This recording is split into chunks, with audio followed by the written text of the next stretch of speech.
Well, the album is a compilation of strictly Don Williams songs from a period of approximately early 1970 down to 2013. As you may well know, he passed away on September the 8th of 2017. One of the songs that he did back in 2013 was Imagine That with Keith Urban. It's something that I've always wanted to do. It's a nice way to honor him and his songs. Growing up, I realized there's a number of artists that inspired me that were always there, that I would look up to. I've always thought of Don Williams as sort of the father figure of country music. He's such a giant of a man, and his songs are so pure, honest. His voice is just amazing. Always aspired to be half the singer that he was. Earlier artists that I listened to while I was in this truck behind me. This is a 1972 Chevy that my dad had back then. I learned how to drive on this thing, and it's, you know, when you listen to some of those songs, they're so timeless, and they're classics. We really felt that the songs that we were singing were meant something. Oh, I must have been probably about 12 or 14, somewhere around there, when I heard my first Don Williams song. I remember getting my guitar. I think I was around that same age, probably 11 or 12. My parents bought my brother and I a guitar. So I was so thrilled, and I remember trying to play the songs that I would hear on the radio on that guitar, and always been right there. Just, you know, you learn those 3 chords, 4 chords, and you know, in country music they often say it's 3 chords and the truth, and Don really exemplified that so well. Yeah, I'd have to say the attraction to Don Williams' songs is probably, if it were one word, I'd probably say it's the authenticity of the songs and the emotion that he brings to the song. His voice is, there's none like it. It's such a deep baritone. I've always appreciated his relaxed attitude on stage. He's simply sitting on a stool and delivering his content.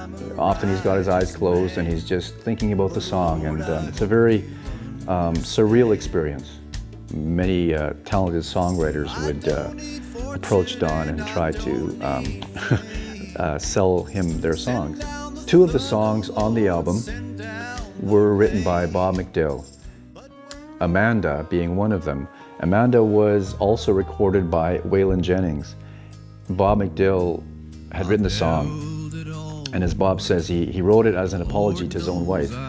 And he had brought the song to Waylon Jennings' secretary and left the paper there on the desk. Waylon never saw the song.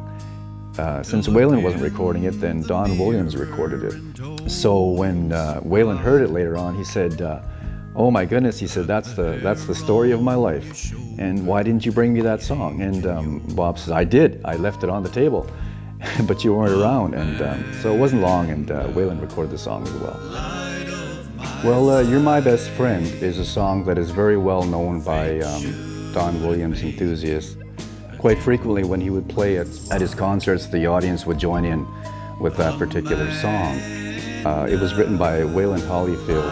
Waylon had brought it to Don and just played it with his guitar.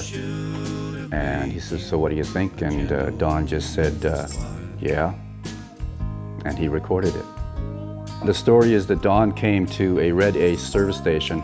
He'd had some success with some of his songs, and he filled up his vehicle with fuel, and he went into the service station, and the service attendant was a young songwriter, and noticed that this man that was paying for his gas had a credit card, and it said Don Williams on there, and so he pitched the song to Don, and that's the story. Don took the song and he made it his own, and so it's a beautiful song. The songwriter's name was Al Turney.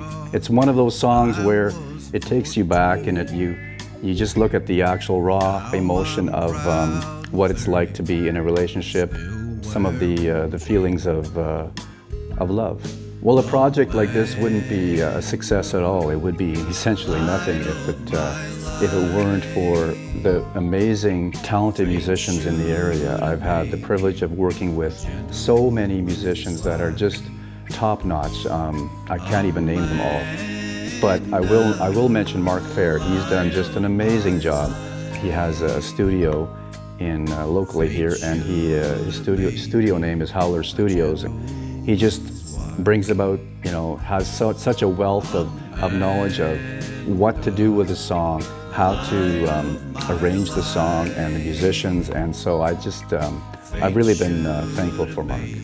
Will there ever be another tribute album? I don't know. It depends on the reaction to this one, so I hope people enjoy it.